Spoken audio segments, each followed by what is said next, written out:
প্রাচীন মন্দিরগুলির মধ্যে হাওড়া জেলার অন্যতম জাগ্রত প্রাচীন মন্দির হল জগৎবল্লভপুরের নস্করপুর গ্রাম পঞ্চায়েতের তথা পাঁচলা বিধানসভার মধ্যে অবস্থিত সিদ্ধেশ্বরের শিব মন্দির, যা বিভিন্ন তিথিতে জাগ্রত হয়ে ওঠে। শিবরাত্রিতে এই মন্দির হয়ে ওঠে প্রাণবন্ত। মঙ্গল কামনায় মহিলারা যেমন পুজো দিতে আসেন, পাশাপাশি দূর দূরান্ত থেকে পুরুষরাও বাঁকে করে জল বয়ে নিয়ে এসে এই পুজো দেয়।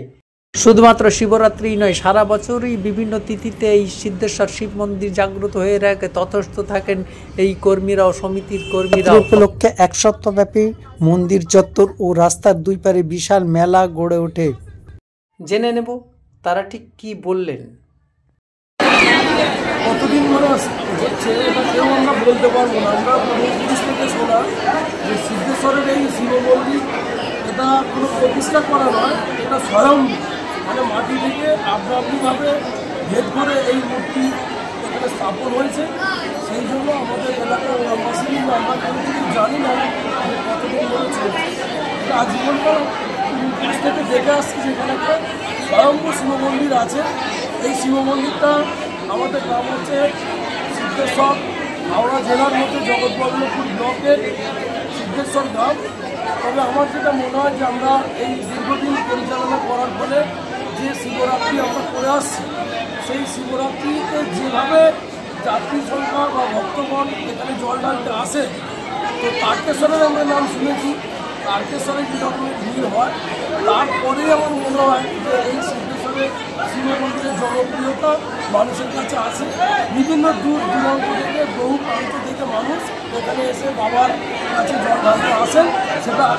সেটা আপনারাও দেখতে পাচ্ছেন যে আনুমানিক আজকে সকাল 10টা থেকে জল ঢালা শুরু হয়েছে, সকাল 10টা পর্যন্ত মানে 24 ঘন্টা জল ঢালা হবে। আমাদের অনুমান আছে 10 থেকে 12,000 এখানে দর্শনার্থী। জল সিদ্ধেশ্বরের মহত্ব, এই মন্দিরে সকলে আসেন বাবা জাগ্রত। অনেকে হয়তো বাবার কাছে যারা মানত করেন বা এই যে উপোস করে বহু কষ্ট করে বহু দূর দূরান্ত থেকে যারা আসেন, আমার কাছে যা মনস্কামনা করেন সেটা পূরণ হয়। সেই কারণেই হয়তো মানুষ এখানে আসেন এবং আমরাও বাবাকে জাগ্রত স্বয়ম্ভূ বলে আমরা এখানে মানি। প্রত্যেকটা গ্রামবাসী এবং দূর দূরান্তের মানুষ এই শিব মন্দিরে সেই আশা ভরসা নিয়ে আসে যে আমাদের মনস্কামনা বাবার কাছে থেকে পূর্ণ। যেমন প্রশাসন যেমন আছে, তেমন চারিদিকেই কিন্তু সিসিটিভির আওতায় রাখা হয়েছে, যাতে কোনো রকম কোনো যানজট বা কোনো রকম অসুবিধা না হয়, মহিলাদের না অসুবিধা হয়। তার জন্য আমাদের মহিলা ভলেন্টিয়ার রাখা হয়েছে, মহিলারা কাজ করছে, সকাল থেকে কাজ করছে।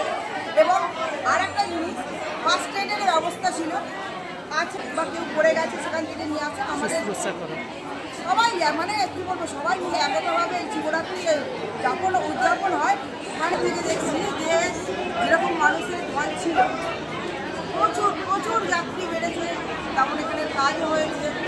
তার জন্য পঞ্চায়েতকে, জেলা পরিষদ এবং আমাদের মাননীয় প্রধান মন্ত্রী সাহেবকে অনেক অনেক ধন্যবাদ মানুষের, আমার গ্রামবাসীর পক্ষ থেকে।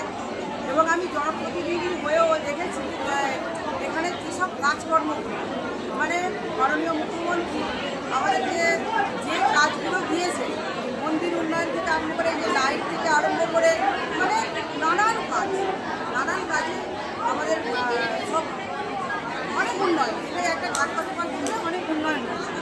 আর তার জন্যে কিন্তু যাত্রীরা, এত যাত্রীর ভিড় মানে ঠেকাতে পারা যায় না। প্রশাসন, এখানে প্রশাসন থাকে, প্রশাসনের কাজ করে, সবাই মিলে সহযোগিতা করে এই কর্মীমঙ্গল সমিতির যারা